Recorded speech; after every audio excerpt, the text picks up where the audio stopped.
Hey guys, welcome back to the Rambler channel. So as you saw in my last video, I acquired a motor scooter. So I'm going to take it out and try and go doing some flying today. We're going to do about an hour and 20-minute flight or so. We're going to just head out across the prairie, and there's nothing really to see, kind of doing it to build time. So first, it's got to thaw. Pretty cold out here. You can see there's ice on everything. Some casting shadows because of the sun. So I know it doesn't look like it because I'm not all bundled up, but it is right about 2 degrees above freezing. So a little bit of frost on the wings and the nose. Just waiting for that to kind of thaw off.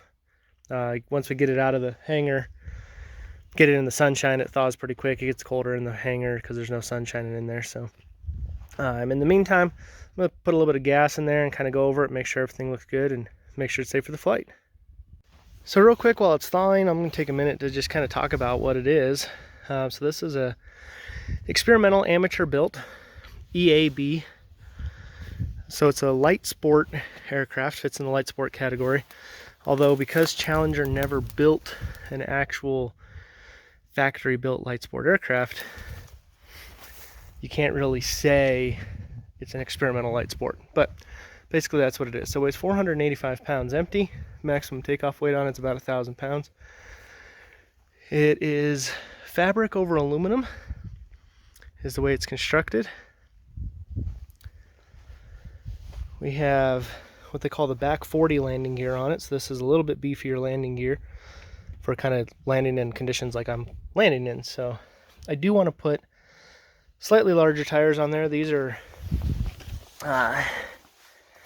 500-6, 13 by 500-6. So they're about 11 inches in diameter. So I'm looking to get some that are closer to about 20 inches in diameter, and then upgrade my nose gear as well. So I do try to keep the nose gear off the ground as much as possible. You've seen in some of my taxi videos, the nose gear's bouncing up in the air. I'm trying to go fast enough to be able to have enough surface over my, or enough wind over my tail surfaces to be able to keep the nose in the air. And that way I don't have to put too much impact on that nose gear. So this part right here, the nose fairing, is actually made out of fiberglass. The rest of it's all fabric. This one has an enclosure on it. Most of them seem to. People who fly down to like Florida and stuff probably don't. But this one's got doors. Both sides open. Only this side actually latches up. There's a little knock here on the wing that will latch into. It's got like Velcro straps that come down here and Velcro. And that's what holds the doors closed. It's not my favorite, but it works. So we do get a little bit of air flowing in through this little crack here, as well as it comes in from back here. So that's the fuel tank, and then you're looking right back to the engine. So we do get some air coming from there and up in this corner. So in the winter, like right now, it does get a little cold and uncomfortable in here. There is like a boot kind of thing that basically Velcros on to the bottom of the engine. So as the air comes off of the vanes from the cooling fan, it'll push it down into this little duct here that pushes it up into the cockpit. But the Velcro doesn't stick very well, and it doesn't stick very well to the engine, and I just don't want that coming off and going through my props. So I'm gonna refabricate this part a little bit. So this is a Rotax 503 DCDI. So that's dual carburetors. It is a 2-stroke engine made in Austria. And then what you see here that the prop's mounted to is what they call a propeller speed reduction unit, or PSRU. So basically we run this engine at like 5,500 RPM, but we can't run our propeller faster than about 2,500 RPM. So we need to slow the propeller down coming off the engine. So that's where we get that prop speed reduction unit. This one is ground adjustable. You can loosen these up and change the pitch on the prop. It takes a protractor and a little bit of skill, and then you can change it so that you can get better cruise performance, but it'll take longer to climb, or you can climb faster, but then you won't fly as fast. So where it's set right now works pretty well for me. We're flying 65, 70 miles an hour most of the time. And I'm up here at about 5,000 foot elevation, and my density altitude is usually right around 6,000 feet for this time of year. And I'm seeing climb rates of about 500 feet per minute with 2 people. So it's set up pretty well for me. So we have these really long ailerons, or flaperons. There's a screw in the cockpit that we can spin this, and you'll see those start to come down like flaps on the trailing edge of the wing there. So that gives us better short field takeoff performance. I've also been using them to take off when I have 2 people because, again, the high density altitude. So flying by myself, I usually leave them up. They are somewhat difficult to reach. They're a little bit up above your head and behind you. Just trying to reach up and grab them is kind of a pain, but they do work pretty well. And when I'm flying with 2 people, the other day I flew with my brother, and he's able to reach up and work the flaps for me while I fly. So just a basic 2-seat configuration, tandem, 1 person behind the other. The back seat legs come up here, and these are the rudder pedals for the back seat. So you are pretty cozy in there. So this is my current instrument panel. Let me try and squeeze in, sorry. I am trying to build a new one. It's just got your basic instruments. And then you can see I've got this Garmin unit mounted right here.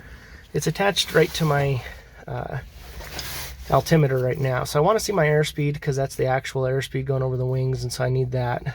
The Garmin unit gives me everything else a lot more accurately. So I'll have the altitude above the ground, I'll have my ground speed, I'll have turn, sync rate, vertical speed, all that stuff coming off this. This is a Garmin RS660. It's going to take like 25 minutes here to pop up. So my radio is a Yaesu.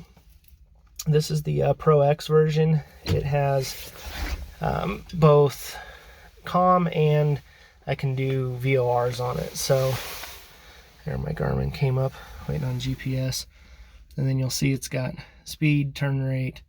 Down at the bottom, it's got my current flight plan loaded in there, so that's my track that I'll need to fly to go to my next waypoints. You'll see the altitude and then the vertical speed. When I start flying, the turn rate will come up. So then I've got basically synthetic vision and all that. So that's going to be something I'm building into my new dashboard. This will actually be integrated into the panel. I'm still going to put the rest of these gauges in there. I'm just going to rearrange them a little bit, and that way I have a lot more information in my aircraft. So I usually just fly right here and use that as my primary instrument, and then have my actual airspeed over here. So I watch those two. And then of course the old-fashioned string gauge. If any of you have flown gliders or are familiar with a lot of light sports that do this, this basically replaces your standard ball that you're used to seeing in your turn coordinator for your aircraft. So if the wind's going over the nose, this will be straight, and then as you slip, it'll move side to side like this as the wind blows. So typically you see the ball go to the left, you step left, and this one, if you see the string go to the left, you step on the right to pull it back up. So it took me a little bit of, hour or so flight time to just kind of get used to that, step in the other direction.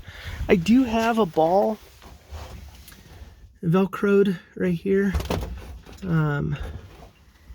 It's okay. It's difficult to see while you're flying though. It's small and it tends to angle downward, so it's difficult to see while I'm flying. So I just use the string primarily. I'll look at that as a secondary. When I build my new dashboard, I'll actually mount this in to where it needs to be so you could see it better. And then I'm going to move the string farther up here towards the top of the cockpit so that a backseat passenger can see it in case they can hand controls over or whatever, and then they can fly. So that's the Challenger 2. This one's the clipped wing version, so the wings are a little bit shorter, and that makes it a little bit faster, but you have to take off longer distances and land in longer distances than the long wing version. So the difference is really only about 4 feet, but it's noticeable. So I'm told. I've never actually flown a long wing version, so I'm going off of what I heard on the internet, which of course is always true. So like I said, we're just gonna let this staring into the sun. We're gonna let this sit here and defrost for a little bit. It's starting to melt. I can see definite differences here. And then we'll get some towels out here and we'll dry all this moisture off so it doesn't refreeze while we're flying. So go find a towel and let the sun do its job. You know, it is a little airplane, and you can see that you kind of wear it. But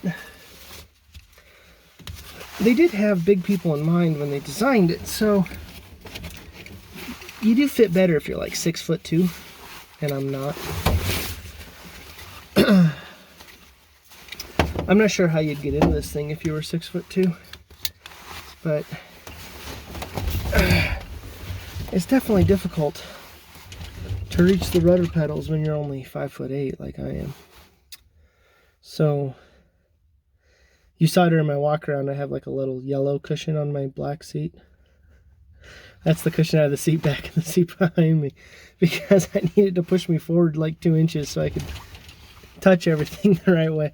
Otherwise I have to fly kind of slouched and it hurts my back, and my back's pretty sore from flying yesterday for about 45 minutes, a half hour or so with my brother. So today I've got the seat cushion in behind me. See the little yellow foam out. So hopefully that'll make it better, because we're going to try and do, like I said before, about an hour and 20 minutes. So it'll be the longest flight, continuous flight, that I've done so far. I have done a couple like touch and go flights with some taxi backs, trading passengers, whatever, that were about that long, but this will be the longest continuous flight. So let's get started. So we're just sitting here waiting for that. We need it to be above 200, so we just got it kind of idling. It's a little bit above idle right now. Waiting for that to say 200. Like the longest part right here. It's already been 8 minutes. Very cold outside. It's about, like I said before, it's about 31 to 32 degrees, somewhere around there. Waiting for this thing to warm up.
I'm back.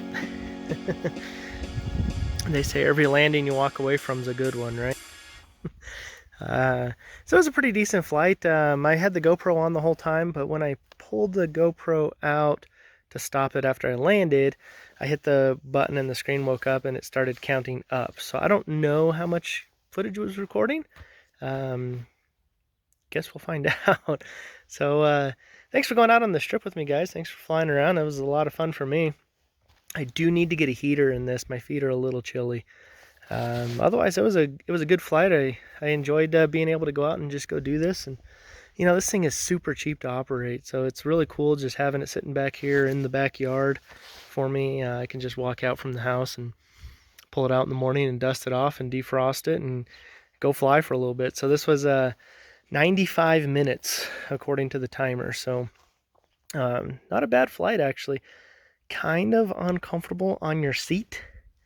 I don't know that I could spend like 2.5, 3 hours straight in this. I'd have to get out and walk around for a solid 45 minutes and before I get back in and do it again. But try and put another 85 hours on this thing and then go get my commercial rating. So thanks again for joining me, guys, and we'll see you next time.